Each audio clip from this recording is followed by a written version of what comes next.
Hey everybody, it's Chase with AV Pop Culture again, and today I am back with another list of recommendations for you, and this time it is the most outrageous, most over the top, most ridiculous, and most raunchy comedies of the 1960s that you might have missed. So pop that tape in, I got you, let's go do this.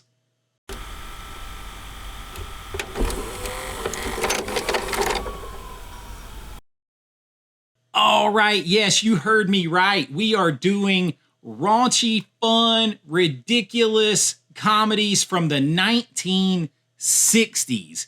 Yes, there were some, and there were some really good ones. Now, it's a little bit different. The context of some of these is going to be a little bit different than what you might get from the 70s, certainly the 80s, 90s, definitely different. But I think that you're going to have a lot of fun with these if you give them a chance. And there is some surprisingly racy comedies here from the 1960s. So we're just going to jump right into it. With number 10, it comes from 1967.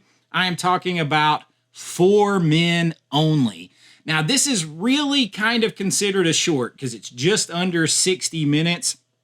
But this is a Pete Walker film. And if you don't know who Pete Walker is, Pete Walker did a lot of films like this. This is a little bit shorter one. I'm going to be honest with you. I had another one of his films set for this list, and it was so raunchy, so out there, that I could not find clips that I could download to put on this video. YouTube blocks them out. So I went with For Men Only. You can actually get a whole Pete Walker set on physical media. But this is a pretty simple story. It's a sophisticated London fashion columnist. He takes a job in this small town with a small town publisher who pretends to be sort of a moral crusader, and he's just not digging this. And then when she gets there, she kind of finds out that this moral crusader isn't exactly what he appears to be. And in fact, his company is sort of just a way to showcase a bunch of young and beautiful bikini and underwear and lingerie clad women, and sometimes less than that. It's a pretty simple concept. It is a lot of fun. It plays out, like I said, in just under an hour. So it stretches whether or not it's a feature, but it is a lot of fun, and it's a good introduction to Pete Walker and some of the other films that I couldn't put on this list, like A School for Sex. That is one of the movies. It is pretty funny too. So check it out. It comes in at number 10 on this list. Now, at number 9 on this list is one that I picked to represent what I call the rash of beach comedies, sort of the beach themed comedies of the 60s. You have a very famous Beach Blanket Bingo, all those kind of things. But I actually went with 1963's Beach Party for this list. And this is another one with a simple plot. It, like I said, representative of those 60s beach movies. But this one stars a young Frankie Avalon and Annette Funicello in this. So you're going to see some recognizable faces in this, some big names, and they are kind of being watched, them and a group of teenagers, by an anthropologist who is writing a book, and he is studying the mating habits, so to speak, the courting rituals, maybe, of the swinging teenagers during this time, the college-age students. And they're out there doing all this, and they're being watched during a bikini summer. So you're going to have dancing, singing, because this was very surf song, filled type movie. I think there's six songs in this movie that are on the soundtrack. You're going to get a lot of surfing. You're going to get a lot of bonfires on beaches. You're going to get a little bit of hanky panky too. This one's a little bit lighter on sort of the kind of raunchiness factor, but a lot of it is played through innuendo and kind of thumbing their nose at things and kind of hiding it under an innocent veneer that a lot of these movies did. And it is still fun. You're going to laugh at it. There's definitely some winks at you there. But because it's not as in your face, it's a little further down on the list. And like I said, it's just one that represents that whole genre. So if you dig it, there's a bunch that you can watch from that genre for the 1960s. But for us, Beach Party comes in on our list at number 9. Now at number 8, what if I told you that one of the most well-known directors of all time got his start, his very first director's job, his very first turn in the director's chair in what is called a nudie cutie? I am talking about 1962's Tonight for Sure, directed by Francis Ford Coppola. That is exactly right. This was his first turn in the director's chair, and it's sort of a comedic Western kind of reality bending nudie cutie. It stars two unlikely guys who are on the Las Vegas Strip, and they go into this burlesque show. It definitely has Western vibes because they're like in cowboy boots and cowboy hats and stuff like that. And they actually rig this performance stage at this burlesque place to blow up at midnight. And while they're waiting on this to happen, they sit there and they get drunk and they start telling each other stories of visions of nude women. And we see a lot of this going on. It is surprisingly heavy with the TNA in this movie. I was really kind of surprised. Now, it's another one that's not going to take you long. I think it's like an hour and 17 minutes long, maybe. But I was just sitting there thinking, this is Francis Ford Coppola. This is what he did first. It is sort of just your kind of sex comedy. That's what it is. In the 1960s, they called them nudie cuties sometimes. And you could tell Francis Ford Coppola was having some fun with this. I was surprised. I'm going to tell you, I was surprised. There is some reality bending that's going on. So you see some of his filmmaking. You got to check it out just so that you said that you have seen it. But Tonight for Sure from 1962, Francis Ford Coppola's first time directing, comes in on our list at number 8. Now at number 7, I had to have one from the great and famous and infamous Ed Wood on this list.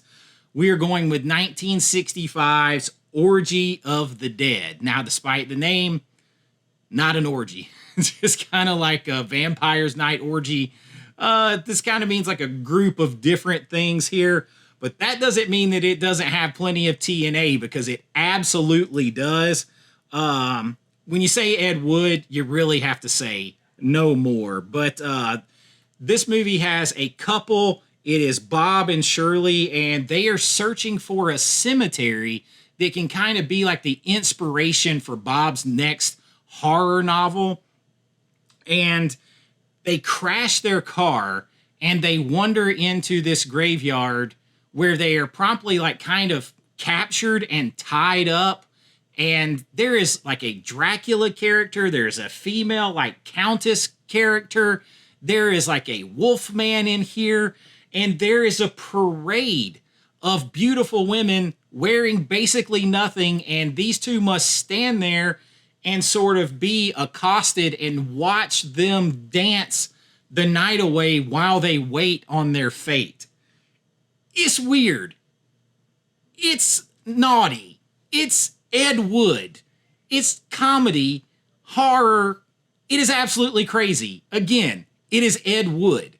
So I had to have one of Ed Wood's on this list. You're going to see lots of strip teases in this. So there you go. It definitely checks those boxes. It's ridiculous. Again, Ed Wood. Orgy of the Dead from 1965 comes in on our list at number 7. Now, at number 6 on the list is one that gets a little bit more naughty for sure. I am talking about 1969's The Love Factor. This had an original title of Zeta 1 when it came out. Not sure why they changed it. I think Zeta 1's actually kind of cool. The Love Factor is kind of cool too, though. So this is kind of a James Bond spoof in some ways, but a race of sexy women from another planet and another dimension. Yes, not just another planet, but another dimension come to Earth in order to kidnap women to repopulate their planet. That's the setup for the movie.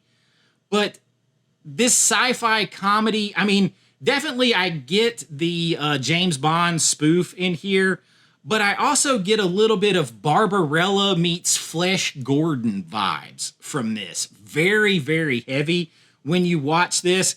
I mean, it's like this space, sexy sci-fi comedy thing that involves a serious game of strip poker that leaves no holds barred. There is plenty of TNA throughout this thing, quite a surprising amount. I was kind of surprised when I watched it for this list. I was like, whoa, because I think you can actually find this. If you want to buy it, I think it's on physical media, but I think you can try it on Tubi right now. Now, it might be a little bit of a cut version of this because this was rated R when it came out, and it pushed the boundaries of X. And I think it went back and forth there, but I think it did get a unrated release, and I think there's also an R-rated release of it out there. So it's fun.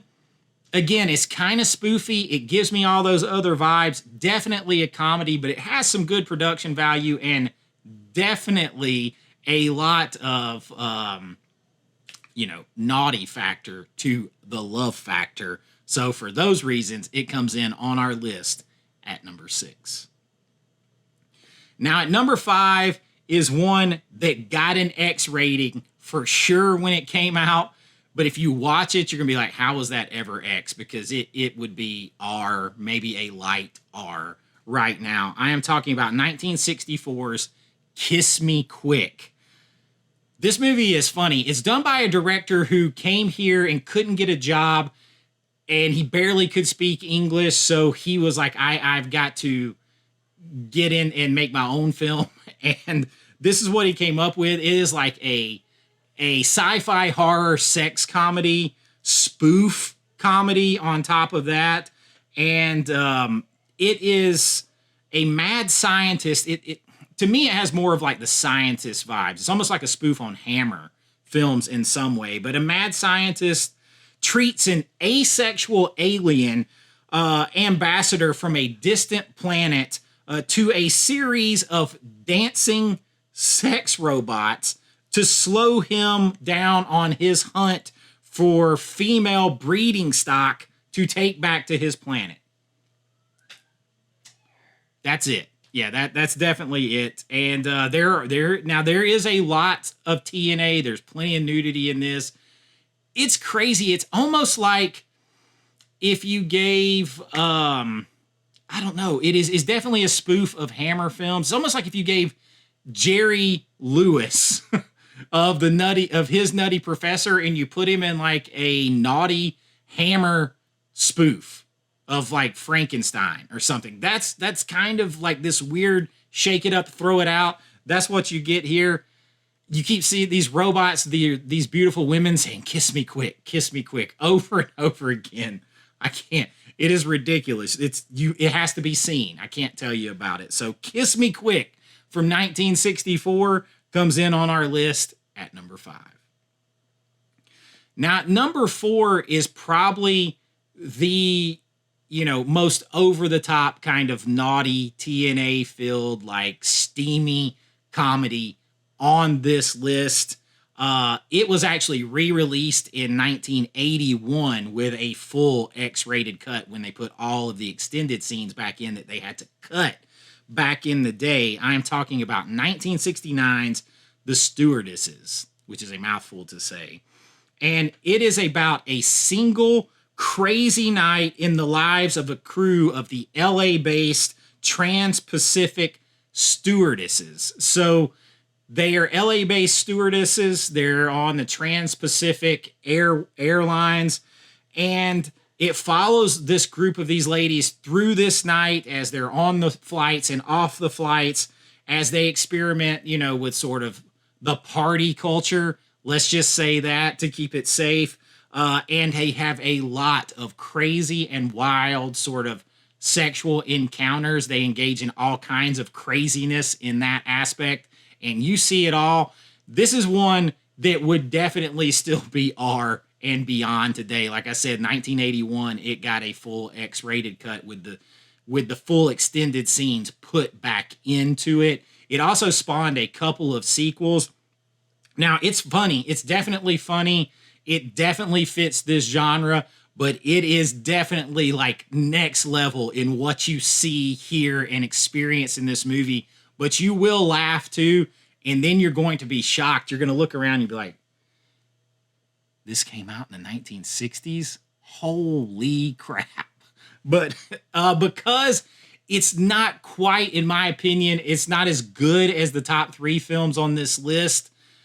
It comes in at number 4, but it would be number 1 if I was just rating it on the sauciness factor of it and what you see. So the Stewardesses from 1969 comes in at number 4 on our list. Now, at number 3 on our list is maybe one of the most famous films on this list. I'm not going to say the most famous because to me that's different. But I am talking about 1968's Barbarella, starring Jane Fonda. You know it had to be on this list. How this got a PG rating, I will never understand. It wouldn't get a PG rating today. So how it got one back then is crazy. I know they had to keep recutting it because you have a nude Jane Fonda in this movie, and then very scantily clad Jane Fonda and other actresses throughout the rest of the movie. You have tons of innuendo. You have tons of kind of naughty things going on. But it is in the year 4000, and a peaceful zero-gravity astronaut, Barbarella, lands on a planet where a new sin is basically created every single hour. So she is on the naughtiest of naughty planets, and on this planet, she encounters things like the, I think it's called the excessiveness machine. I have to remember exactly. I think it's called the excessiveness machine. But really what this machine is with the proper player of this actual sort of sex organ. It's an organ that he can play, but they put you in it and you can literally be driven to death by pleasure. So that is what, like, that kind of sets the parameters of this movie right there. And this is one, there is a Arrow Amazing 4K limited edition release. If you're into physical media like me, I need to get it. It's out of print, so I'm going to have to take to eBay. But I've seen this movie a lot of times. This was a big one growing up. But this is a Dino De Laurentiis produced film. You're talking about a guy that produced Conan. He produced things like Silver Bullet, Halloween 3, Dino De Laurentiis. And that's just scratching the surface. But he had that little bit of naughty edge underneath a lot of what he did. And it comes out in this film, somehow PG, out of this world, ridiculous fun. This one definitely, Flesh Gordon is definitely spoofing a little bit of Barbarella when it came out. It's fun, definitely a comedy in my opinion, definitely belongs on this list. Barbarella from 1968 comes in on this list at number 3. Now, at number 2 on this list, I'm going to cheat a little bit, and this is going to be a special case scenario because I'm going to give you one film that was actually released in mid-1959, so it's just outside the 60s, and then I'm going to give you another film that was done in 1962 that was never finished. And they're both comedies, and they both star Marilyn Monroe. I'm talking about 1959's Some Like It Hot, and we are talking about Something's Got to Give from 1962. So we're going to talk about them both for just a second. It's a little bit of a cheat, but I didn't want to put a partial film on this list, so I wanted to give you something else. This is actually this might be my favorite Marilyn Monroe movie ever. I love this. This comedy still holds up today. Some Like It Hot. Marilyn Monroe, Tony Curtis, Jack Lemmon. 2 men are forced to flee and join a all-female band because they witness basically like a mob hit. They witness a crime. And so they have to pose as women. Now you're talking about 1959 or, about midway through 1959. So two major movie stars dressing in drag, basically cross-dressing the whole time, pretending to be women. That was already really pushing the envelope. And then Marilyn is her normal sexy self in this movie. And then you get a lot of sexual innuendo, sexual dialogue that is played up for laughs. But you kind of get these situations that were racy because you have these two men pretending to be women, but they're checking out these women that are in various stages of undress and compromising positions. You get Marilyn laying on top of one of them at one point, kissing them. All this stuff was very hot for that point in time. Very, very hot. And this movie's absolutely hilarious. It holds up today 100%. It still feels fresh, still feels fun. And I put it on this list, and I put it with Something's Got to Give from 1962 because that one might have been the best Marilyn performance that she was ever going to have, and it never got finished. She was sick during the shooting. Her co-star was Dean Martin in that movie, and this one has her very famous pool scene that was grabbed by Playboy, where she actually goes completely nude swimming, which they had to block people out to keep them off set because she was very comfortable doing that, especially when her body-colored bathing suit was able to be seen on camera. She just said heck with it and went all au naturel. But she had a lot of problems during filming of this. She was sick, she was fired, she was rehired, and then she ultimately suddenly passed away before the end of it. But wow, it was going to be so much fun. The scene where she is in the pool and this old guy comes out there and she's skinny dipping and he's got like an apple in his mouth and it pops out. It's so much fun. It's a very famous like pictorial now that you can find in Playboy. But I put it on here because you can still actually go watch this almost as a short film and part of a documentary. And I'm a big Marilyn fan, so you can see the shirt design here, everything else. And a lot of people don't know about it. They don't know the story behind it. And I wanted to give you one of my favorites that just misses officially being the 60s. And I wanted to give you her last project really there that came from 1962. So it gives you a couple things to go check out. Both fun. You're not going to go wrong with anything with Marilyn. Some Like It Hot was very hot for its day. And then you get Something's Got to Give, which actually shows her little flashes of nudity and stuff in the movie when she's skinny dipping and gets out of the pool. Extremely hot for 1962 it would have been. So go check both of those out for that reason. And, I'm a big Marilyn fan. Those two together, a little bit of bending of the rules here, but I think we can allow it. They come in at number 2 on this list. And that just leaves number 1. And number 1 is another blonde bombshell star who we lost way too early. I am talking about Jane Mansfield starring in Promises from 1963. This is a fun movie. You can find this on Tubi. I'm not sure about physical media. You can actually find it right here on YouTube for free as well. Now, it's the edited out version here. And I'm not sure about Tubi, but it definitely is on YouTube. This thing is extremely racy. Not only does it have an oft nude Jane Mansfield in this movie, top and bottom, but this is about two women on a cruise ship who turn up pregnant and they don't know who. They've got to try to go and find who the fathers are. Because did I mention they turn up pregnant after a wild sort of spree of a night? Let's just say that. So after a wild night, they both turn up pregnant. They don't know who the fathers are. That is a very racy storyline for 1962. Then you throw in the fact that Jane Mansfield apparently enjoyed being nude on set so much and the attention that she was getting that she kind of stayed nude a lot. They even talk about her talking to the crew and stuff without bothering to get dressed, and you can tell she's having a good time with it.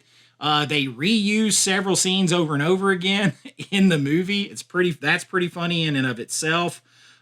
This whole movie and that story was also grabbed onto by Playboy, so it became very, very famous. There is, like I said, a fair amount of naughtiness in this, but there's also one of the guys in this movie. This isn't specifically said, but you keep seeing a doc. First of all, it's on a cruise ship a lot, so I dig that because I just talk about the Love Boat. That is definitely what this is. But he keeps going to see the doctor who gives him this pill to help him along with the ladies. And it's like, this is 1962. Is this some little new, like old school version, first generation of the blue pill? You know what I'm saying? I'm sitting there watching it and kind of laughing about that. But this movie is a lot of fun. Lots of ways to check it out. Jane Mansfield, also absolutely gorgeous in her day. Just another blonde bombshell. Her and Marilyn they light up any screen that they are on. This movie is fun. It is fun. It's accessible. It's still like relevant today and extremely racy for 1963. So for that reason, and it's just so damn much fun to watch, it comes in at number 1 on this list. And that is my list of racy, raunchy, ridiculous, crazy sex comedies from the 1960s. I know you're probably sitting out there surprised. Maybe a lot of these you haven't heard of. Check them out. It's definitely a different vibe. It's just a lot of fun. People not taking things too seriously and just having a good time with it. That's what we're doing here.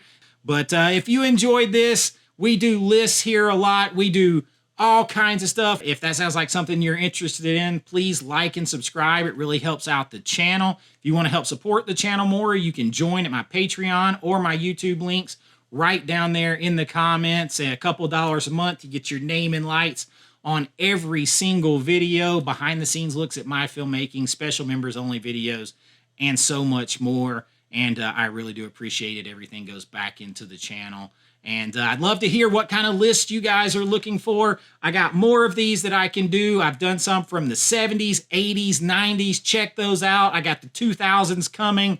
I can do more. I got all kinds of lists and all that other stuff on my channel too. And it's just a lot of fun. But until next time, be kind, rewind like always. This is Chase with AV Pop Culture, and I'll see you real soon. Bye-bye. I know.